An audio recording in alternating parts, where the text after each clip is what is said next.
మీ business ను develop చేసుకోవాలి అనుకుంటున్నారా? మీ పరపతిని పెంచుకోవాలి అనుకుంటున్నారా? అయితే ఓకే టీవీ ద్వారా L band, aston band ad, scrolling ad, ad with voice overs, logo bug, video ads ద్వారా మీ యాడ్స్ ను పబ్లిష్ చేసుకోండి. సంప్రదించవలసిన ఫోన్ నెంబర్ 8520917933. కిషన్ రెడ్డి గారు సౌమ్యానికి, సంస్కారానికి భారతీయ జనతా పార్టీకి వారసత్వంగా ఇచ్చిండు. 2004 నుంచి మేమిద్దరం 2018 వరకు ఎన్నడూ ఓడిపోకుండా గెలిచినాం. 2019లో వారు తప్పిపోయినరు, నేను మొన్న తప్పిపోయినా. కిషన్ రెడ్డిలో నేను ఎప్పుడు ఒకటే ఆరాటం ఉండేది. ఎప్పుడు దీన్ని దరఖాస్తు పట్టుకొని వచ్చేది. భారతీయ జనతా పార్టీ శాసనసభ పక్షాన్ని నాయకుడిగా తెలంగాణ ప్రాంతంలో ఎన్ని సంఘాలు, ఎన్ని కులాలు, ఎన్ని సమస్యలు ఉంటాయో ఆ సమస్యల ప్రస్తావన ఎజెండాగా శాసనసభలో కనిపించేది. నేను అనేది, మీరున్నదే ఒక్కరో ఇద్దరో ఐదుగురో ఉన్నారు, గిన్ని సమస్యల పట్టుకతో కిషన్ రెడ్డి గారు అంటే నాకు వ్యక్తిగతమైన ఎజెండా లేదు, నాకు నా పార్టీ శ్రేయస్సు, ప్రజల శ్రేయస్సే ముఖ్యమని చెప్పి ఎప్పుడు చెప్పేవాడు కిషన్ రెడ్డి గారు.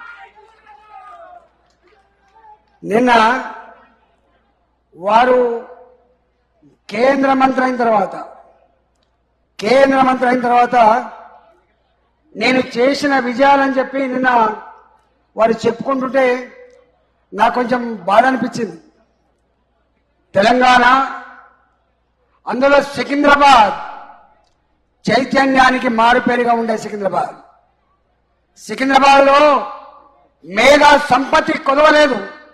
సికింద్రాబాద్లో ఏం జరుగుతుందో కేంద్ర ప్రభుత్వ పక్షాన, రాష్ట్ర ప్రభుత్వ పక్షాన ఏం జరుగుతుందో అన్నిట్లో అవగాహన ఉన్న వాళ్ళకి మళ్ళీ కిషన్ రెడ్డి గారు నేను సాధించిన విజయాలని చెప్పి ఏకరువు పెట్టేటువంటి ఆస్కారం లేదని నేను భావిస్తున్నా. ముంజేతి కంకణానికి అద్దమేలా అన్నట్టుగా, జగమెరిగిన బ్రాహ్మడికి జందమేలా అన్నట్టుగా నిత్యం ప్రజల కోసం పాటుపడే, ప్రజల కోసం తప్పించే, పార్టీ కోసం తప్పించేటువంటి కిషన్ రెడ్డి గారు కూడా మళ్ళీ ప్రజలకు ఇట్లాంటి వివరించే అక్కడ ఉండదని చెప్పి నేను భావిస్తా ఉన్నా.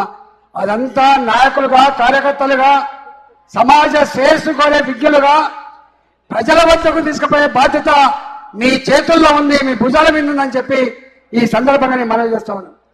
నాకు 3 సంవత్సరాలుగా అతి దగ్గర చూసే అవకాశం వచ్చింది. కిషన్ రెడ్డి గారు సికింద్రాబాద్ అభివృద్ధి మాత్రమే కాదు, కిషన్ రెడ్డి గారు భారతీయ సంస్కృతి, భారతీయ సాంప్రదాయం, భారతీయ విశ్వాసాన్ని నరేంద్ర మోడీ గారు నీ భుజాల మీద పెడుతున్న కిషన్ రెడ్డి గారు అంటే దేశవ్యాప్తంగా భారతీయ సంస్కృతి సాంప్రదాయాన్ని సమున్నతంగా నిలిపిన వ్యక్తి కిషన్ రెడ్డి గారు అనే విషయం మీరు మర్చిపోకండి. ఒకనాడు 7 సిస్టర్ స్టేట్స్, భారతదేశానికి 7 రాష్ట్రాలు, అవి 7 సిస్టర్ స్టేట్స్ అంటారు. ప్రశాంతత లేకుండే, అభివృద్ధి లేకుండే, ప్రతి నిత్యం అల్లకల్లోలంగా ఉన్నటువంటి ఆ రాష్ట్రాల్లో మోడీ గారు వచ్చిన తర్వాత కిషన్ రెడ్డి గారికి ఆ 7 రాష్ట్రాల బాధ్యతలు అప్పచెప్పిన తర్వాత ఇవాళ ఆ రాష్ట్రాల అభివృద్ధి మాత్రమే కాదు, పార్టీ కూడా గొప్పగా అభివృద్ధి చెంది 7 రాష్ట్రాలు కూడా ఇవాళ మొట్టమొదటిసారిగా భారతీయ జనతా పార్టీకి పట్టుకొమ్మలుగా ఉన్నాయి. ఇవాళ నేను అనుకుంటా సికింద్రాబాద్ నియోజకవర్గంలో కిషన్ రెడ్డి గారికి ఒక కులమనేటువంటి ముద్ర లేదు. కిషన్ రెడ్డి గారికి ఏ మనిషిని చూసినా మనిషి దుఃఖమేందో, కష్టమేందో, కన్నీళ్ళేందో పట్టించుకునే వ్యక్తిగా ఉంటాడు తప్ప ఇంకొకటి ఉండదు. నాకు తెలిసి మోడీ గారు సబ్కా సాత్ సబ్కా వికాస్ అనే నినాదం ఇవాళ వచ్చింది.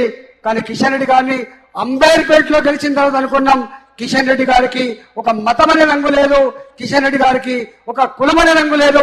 కిషన్ రెడ్డి గారికి మనుషులు మానవత్వం అనేటువంటి ఫిలాసఫీ ఉంట పట్టించుకోండి చెప్పి మేము ఎప్పుడు చెప్పుకునే వాళ్ళం. ఇవాళ సికింద్రాబాద్ పార్లమెంట్ లో కూడా అన్ని వర్గాల ప్రజానికం కూడా కిషన్ రెడ్డి గారు చేసినటువంటి సేవలకి వారు మన గౌరవాన్ని ప్రతిష్టను పెంచిన దానికి మరోసారి అది వారికి ఆశ్రయించి గొప్ప మెజారిటీతో సికింద్రాబాద్ ప్రజానికం గెలిపించాలని చెప్పి ఈ సందర్భంగా వేడుకుంటూ ప్రజాస్వామ్యాన్ని, ధర్మాన్ని, న్యాయాన్ని ప్రజల కోసం తప్పించినటువంటి కిషన్ రెడ్డి గారికి ఆశ్రయించాలని చెప్పి కోరుకుంటూ సెలవు తీసుకున్నా.